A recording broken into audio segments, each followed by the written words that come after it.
السلام علیکم ورحمۃ اللہ وبرکاتہ۔ آج کی ویڈیو میں ہم عذاب قبر سے محفوظ رہنے کا ایک مسنون عمل آپ کو بتانے جا رہے ہیں۔ محترم ناظرین، ہماری دنیا کا جب سفر ختم ہوتا ہے تو سب سے پہلی منزل جہاں سے ہمارے آخرت کا سفر شروع ہوتا ہے وہ قبر ہے۔ قبر کی یہ منزل اگر ہمارے لیے آسان ہو جائے تو آگے کی منزلیں ہمارے لیے آسان سے آسان ہوتی چلی جاتی ہیں، اور اگر قبر کی یہ منزل ہمارے لیے مشکل ہو جائے تو آگے کی منزلیں ہمارے لیے مشکل سے مشکل تر ہوتی چلی جاتی ہیں۔ احادیث میں کہا بھی گیا ہے، قبر جنت کی کیاریوں میں سے ایک کیاری ہے یا جہنم کی گڑھوں میں سے ایک گڑھا ہے۔ رسول اللہ صلی اللہ علیہ وسلم نے بکثرت اپنی دعاؤں میں عذاب قبر سے پناہ چاہی ہے، بلکہ آپ نے اللہ کی اطاعت کے ساتھ ساتھ بہت سارے اعمال، اذکار، دعاؤں کا اہتمام بھی کیا ہے، اور امت کو بھی تلقین کی ہے کہ تمہیں اللہ اس کے رسول کی اطاعت کے ساتھ ساتھ ان اعمال، اذکار اور دعاؤں کا بھی اہتمام کرنا چاہیے جن سے تم عذاب قبر سے محفوظ ہو سکتے ہو۔ عذاب قبر سے محفوظ رہنے والے اعمال، اذکار میں سے ایک عمل جو حضور صلی اللہ علیہ وسلم نے ہمیں بتایا ہے وہ سورہ الف لام میم سجدہ اور سورہ ملک کا ہر رات سونے سے پہلے پڑھنا ہے۔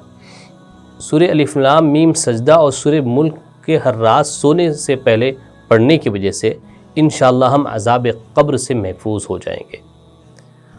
چنانچہ حدیث میں آتا ہے، حضرت جابر رضی اللہ تعالیٰ عنہ فرماتے ہیں کہ رسول اللہ صلی اللہ علیہ وسلم جب تک سورہ الف لام میم سجدہ اور سورہ ملک نہ پڑھ لیتے آپ سوتے نہیں تھے۔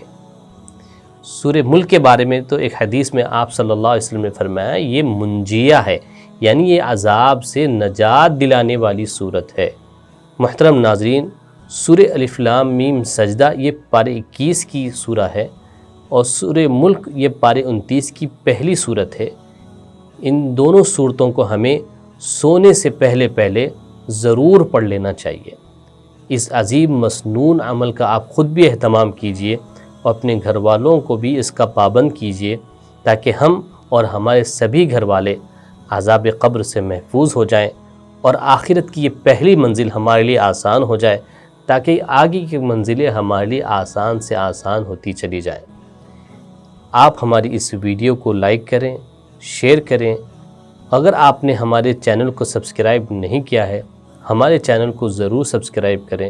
اگر آپ کو کسی چیز سے متعلق کوئی دعا یا عمل معلوم کرنا ہو تو ہمیں کمنٹس میں ضرور بتائیں، انشاءاللہ ہم اس پر ویڈیو بنانے کی پوری کوشش کریں گے۔ السلام علیکم ورحمۃ اللہ وبرکاتہ۔